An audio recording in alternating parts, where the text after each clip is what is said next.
Today, I will make sense of an American otherworldly TV series called Manifest. Spoilers ahead. Keep an eye out and fare there well. The Stone family is at an air terminal in Jamaica, hanging tight for their trip back home to New York. The carrier declares that in light of a booking overburden, a few travelers should move to Flight 828 that will be removed sometime later. A police criminal investigator, Michaela, her sibling Ben, and his leukemic child Cal choose to take Flight 828 while the remainder of the family fly home early. In the accompanying scene, the trio is, as of now, in Flight 828 and is holding back to land. Unexpectedly, a tempest shows up all of a sudden, making the plane go through forceful choppiness. The lights go off and the crisis lights are turned on, making everybody alarmed. A moment later, everything returns to ordinary and they proceed with their trip to the JFK air terminal. In any case, the pilot is approached to make a plummet to another air terminal. The administrator on the opposite end sounded apprehensive after hearing the name of Flight 828. The pilots are informed that there will be military and clinical personnel sitting tight for them when they contact down. The overseer of the NSA, Vance, is the primary specialist on the scene. He illuminates the confused travelers that they flew from Jamaica on April 7, 2013. However, the ongoing date is November 4, 2018. Everybody on the flight has been missing and assumed dead for the past 5.5 years. Then, at that point, we are returned to the day where they are at the air terminal. The girl Michaela is a criminal investigator in the New York police office. She takes a gander at her family and ponders how focused on they are behind the cheerful countenances. Her sibling Ben and his better half Grace have been hitched for a considerable length of time and are still enamored. Cal was brought into the world with leukemia and has been given half a year to live. Ben and Grace are constantly stressed over their child, powerlessly attempting to figure out how to save him. Then there is Michaela's mom, who is requesting that she move forward throughout everyday life and get hitched. Michaela was as of late proposed to by her drawn-out sweetheart Jared. She is taking as much time as necessary to give him an answer since she is as yet recuperating from the injury of something that happened as of late. Back in the present, the travelers think this is a debilitating joke of some sort or another, yet they before long understand that Vance is as serious as a heart attack. Upon additional examination, obviously the travelers haven't matured a solitary day since the takeoff. Individuals from the NSA anticipate a response from the travelers, yet they are just about as confused as every other person. They are saved in a camp until the end of the evening and examined separately. Every one of their responses are something similar. They don't have the foggiest idea what occurred. 36 hours later, the news comes to the world and causes a buzz. The groups of the travelers hurry to the air terminal to be brought together with their friends and family, who they thought passed on quite some time ago. It is an insane encounter for both the travelers and their families. Ben reunites with his little girl, who is presently a youngster. Cal is stunned to see that his twin is presently twofold his level. Effortlessness, then again, couldn't be more joyful to have them back. Nonetheless, Ben and Michaela figure out that their mom spent a long time away. They struggle with handling the data, so they choose to return home and rest first. All the while, researchers begin looking at the plane. However, they see everything business as usual. Michaela is concerned on the grounds that her life partner Jared didn't come to meet her at the air terminal. She goes to her work environment to meet him and is welcomed by a senior criminal investigator.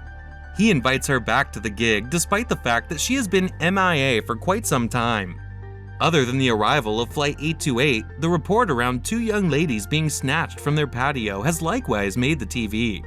Jared is the lead criminal investigator working on it and is exceptionally occupied after gathering him. Michaela figures out that it isn't the main explanation he didn't come to meet her. It turns out he wedded her closest companion Lord last year. Michaela is stunned on the grounds that to her, it has just been 2 days since she and Jared were locked in. The main thing that Ben does on getting back is taking Cal to the specialist. Throughout the long term, specialists have figured out how to treat his leukemia, which implies he can live over half a year.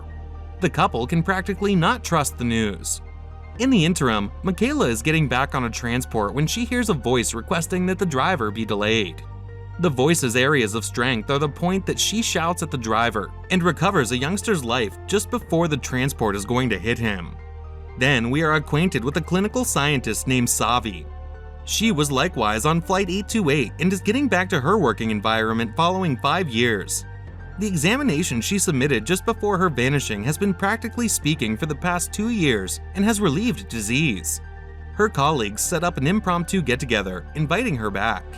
The following morning, Michaela goes on a run and goes over 2 canines yelping at her from inside the entryway. She hears them bringing in her mind for the subsequent time. This time, the voice requests that she let them free. She mulls over everything briefly prior to proceeding to run. Hours pass and it gets dim, yet the voice doesn't appear.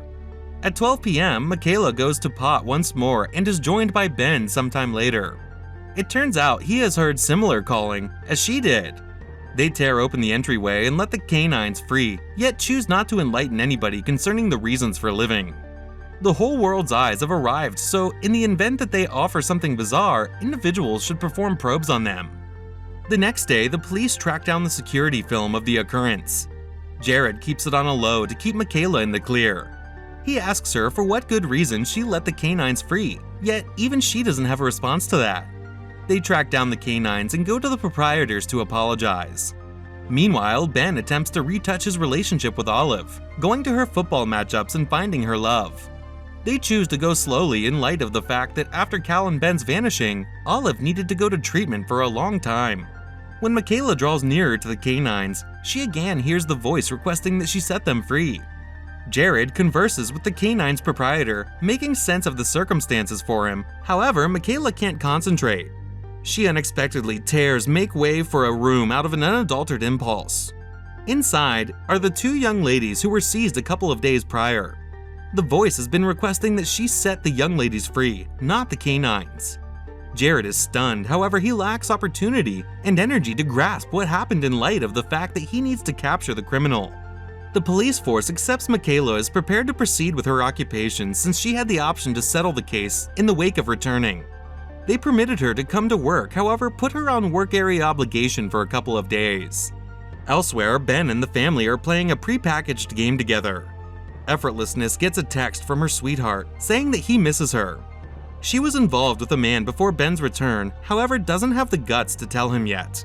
Simultaneously, a few travelers on the flight get a slight migraine and something in their heart advises them to, in a flash, go to the air terminal.